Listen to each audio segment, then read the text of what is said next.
Salut et bienvenue sur Maple Leaf Soudure et Chaudronnerie. Donc là, la vidéo d'aujourd'hui, elle va porter sur l'aspect formation. Donc comment est-ce qu'on devient soudeur industriel ou même soudeur chantier, hein, les deux fonctionnent. Donc là, on est dans la magnifique ville de Québec. Donc là, c'est bête. Si je regarde par là, on voit un bout du toit d'un immeuble qui est très connu du centre-ville. Et là, vous avez un peu la skyline de la ville. Donc moi, j'habitais dans la rue où il y a les immeubles, il y a les grands bâtiments là. J'habitais dans cette rue quand je suis arrivé. Donc c'était assez sympa. Et là, vous avez en face de vous là-bas le centre Vidéotron. Donc c'est une grosse salle de spectacle où il y a pas mal de gens connus qui passent par là-bas. Il y a Taylor Swift, je crois, qui est venu, ou Billie Eilish, mais enfin bref, j'ai plus l'âge de regarder ces trucs-là. Donc je suis désolé, mais il y a des gens connus qui viennent. Donc c'est une ville qui est quand même assez animée. C'est plutôt cool. Et donc voilà. Donc bref, là vous êtes dans une intro. Donc l'intro, elle se passe un peu en extérieur et après on va basculer chez moi sur mon PC parce que j'ai trouvé une vidéo qui est ultra intéressante. C'est une vidéo de formation de soudure en Corée. Donc c'est une vidéo qui est faite par Arte, donc c'est en français, hein, c'est pas en sud-coréen. Et je trouvais ça assez intéressant parce que c'est quand même très similaire à ce que moi j'ai pu passer en 2018 quand je suis redevenu soudeur. Parce qu'en fait, j'ai eu une parenthèse dans ma vie professionnelle où j'ai testé d'autres choses dans ma carrière et que je ne regrette pas d'ailleurs au passage. Et donc voilà. Bref, donc c'était assez similaire. Je me suis dit que c'était intéressant de pouvoir vous faire une vidéo sur les formations. Quels pièges éviter? Parce qu'il y a des gros pièges à éviter, les mecs. Ça peut vraiment poser des gros problèmes. Mince, il y a vraiment beaucoup de vent. Je suis vraiment navré. Donc voilà, je vais passer direct au vif du sujet. Si vous voulez devenir soudeur, il y a plusieurs moyens de le faire. Soit vous apprenez sur le tas, donc c'est une entreprise qui accepte de vous prendre, et donc ça c'est de moins en moins possible, hein. Ça se faisait à une époque. Alors moi, quand j'ai eu mon BEP, c'était en 2007. Je sais qu'il y avait des gens qui avaient appris à souder comme ça et tout, mais je crois que maintenant c'est devenu un peu mort. Mais sinon, le meilleur moyen pour devenir soudeur, c'est de passer en fait par un cycle de formation. Il y en a deux principales. Il y a le CQPM soudeur industriel et il y a le titre pro soudeur industriel. Il y a une grosse différence entre les deux. Les formations sont très similaires. Les durées, pareil, c'est entre 6 et 8 mois. Mais la différence est gigantesque. C'est que le titre pro, donc ce que j'ai fait moi, en fait c'est considéré comme un diplôme. C'est un diplôme niveau 5. Donc c'est l'équivalent d'un CAP BEP. Et pourquoi c'est important? Parce que lorsque vous voulez vous expatrier, il faut mieux avoir un diplôme en poche qu'un titre qui n'est pas forcément reconnu par les pays où vous allez aller. Le titre pro ici, c'est un vrai diplôme, donc il est reconnu au Québec et au Canada. Donc vous n'aurez aucun mal à trouver du job, hein, aucun mal. L'intérêt même, encore pire, c'est que, par exemple, si vous voulez travailler, par exemple, vous êtes québécois, vous passez un DEP soudage, donc c'est l'équivalent c'est un bac pro soudage.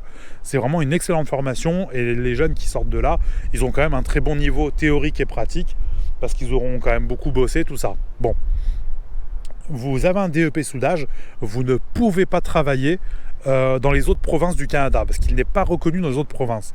Vous devez passer un autre examen qui s'appelle le Red Seal ou le Sceau rouge en français. Et donc en fait c'est un diplôme, c'est un examen qui va vous permettre en fait d'avoir accès aux autres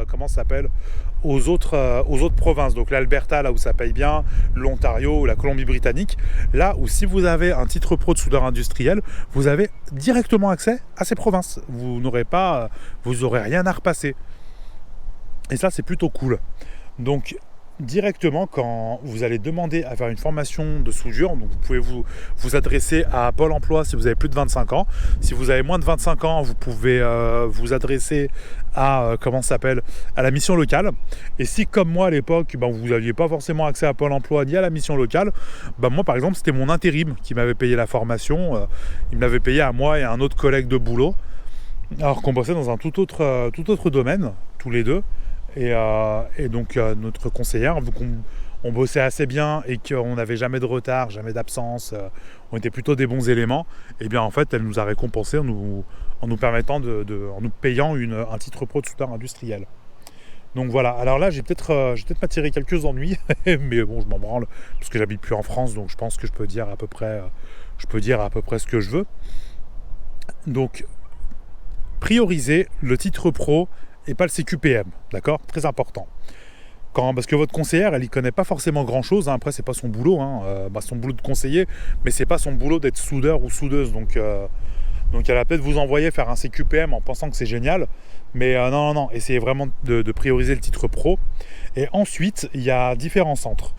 Vous pouvez vous former, par exemple, à l'AFPA, donc dans un AFPA, ou par exemple dans un Greta. Il y a plein de centres de formation qui peuvent vous former. Je vous déconseille vraiment l'AFPA. L'AFPA, c'est un centre de formation qui me semble est privé. Et en fait, eux, ils vont chercher la rentabilité. Donc, en fait, tous les consommables, ils vont être capés. Vous aurez tant d'électrodes par jour, tant de baguettes pour le TIG par jour, tant de trucs par jour. Et ça peut être vraiment emmerdant quand vous voulez apprendre. En fait, n'importe qui est soudeur, il sait de quoi je parle. Pour être soudeur, il faut souder. C'est comme pour être forgeron, en fait, hein. Et des électrodes pour électrodes enrobées, donc des baguettes, peu importe, les gars, vous allez en passer des tonnes. Parce qu'en fait, c'est vraiment un coup de main à prendre. Et quand vous allez à l'AFPA, eux, ils vont vous caper là-dedans et donc ça va vous poser des très gros problèmes dans votre apprentissage. Ça peut vraiment être emmerdant. Moi, je vous déconseille fortement l'AFPA. Vous pouvez faire ce que moi j'ai fait et vous diriger vers un organisme qui s'appelle le Greta. Donc c'est Greta. Et en fait, les Greta sont dans des lycées pro. Ils ne sont pas capés. Vous avez un accès limité au matos en fait, hein. Ils vont pas compter les électrodes. Alors moi c'était mon cas à l'époque, peut-être que ça a changé, mais en tout cas en 2017-2018 quand j'ai repassé mon titre pro, quand j'ai passé mon titre pro de soudeur industriel, c'était pas capé. Donc le Greta c'est vraiment un truc que je vous conseille. Les profs, moi en tout cas le prof était ultra compétent. C'était un type qui avait fait beaucoup d'expats, il avait grave pu nous conseiller, franchement c'était vraiment un bon gars. C'était un excellent soudeur, il était vraiment très bon en théorie, excellent en technique, c'était un truc de malade. Et il a vraiment pu nous transmettre la passion de la soudure. Donc moi je vous conseille ça, hein. Au lieu de passer par un organisme qui va vous voir en fait littéralement comme une vache à lait, hein. Donc ça c'est de la grosse merde. Donc voilà, donc priorisez un titre pro de soudeur industriel et priorisez aussi un Greta. Après, si vous voulez passer à autre chose, monter de niveau, donc devenir inspecteur soudeur ou faire de l'inspection, faire toutes ces choses-là, ou même devenir technologue ou ingénieur soudeur, moi c'est ce que je vise, vous pouvez vous diriger vers l'IS. Donc l'IS, c'est l'Institut de soudure, il y en a plein, il y en a un peu partout en France, et eux, le niveau de formation, il est vraiment stratosphérique. Là, vous allez vraiment apprendre, vous allez vraiment entrer dans tout ce qui est... vraiment dans l'ingénierie de la soudure en fait, hein. C'est l'endroit où il faut aller quand vous voulez vous former, on va dire dans le plus, quand vous voulez vraiment avoir des grosses places, devenir superviseur, tout ça, c'est là où il faut aller.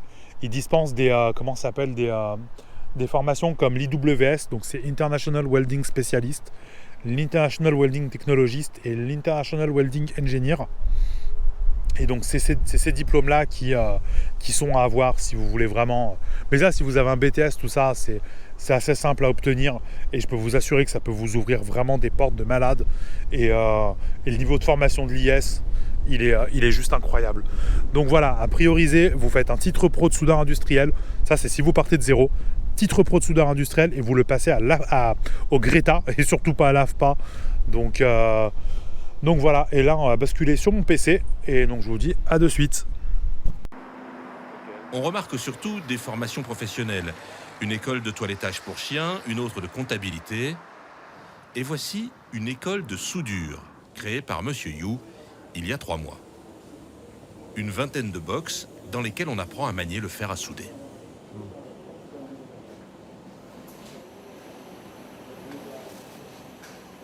On peut être renvoyé à tout moment. Le taux de chômage chez les jeunes s'envole. La pression sociale est immense. Et maintenant, les métiers techniques, on le vend en poupe. Pour moi, c'est incroyable. Avant, quand on était soudeur, on se faisait traiter comme un domestique. Et maintenant, même les jeunes diplômés souhaitent se reconvertir ici. Ça va aller.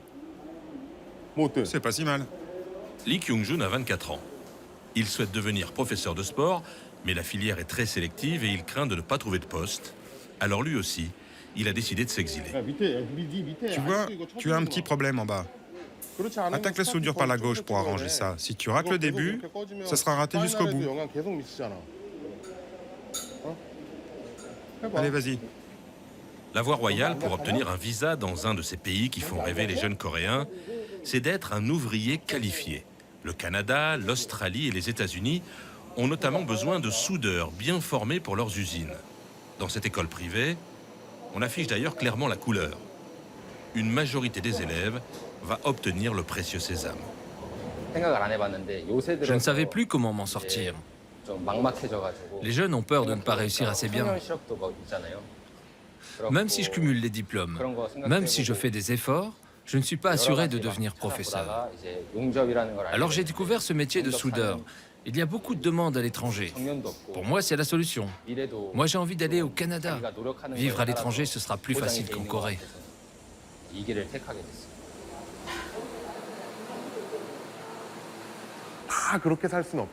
Tout le monde veut faire des études supérieures. Mais à l'arrivée, tout le monde ne peut pas vivre de la même manière.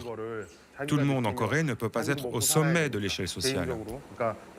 Quand on assume cette réalité, on commence à réfléchir différemment sur sa vie et sur son avenir.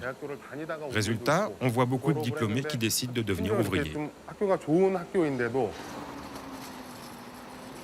La formation va durer 18 mois, 5 jours sur 7, de 8h à 19h. On apprend les gestes d'un métier très exigeant. On endosse petit à petit les habits d'ouvrier, jusqu'à la pause du midi, simple et rapide, et avec des baguettes.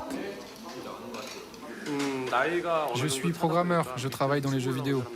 Mais je commence à vieillir, il y a des jeunes qui poussent derrière moi.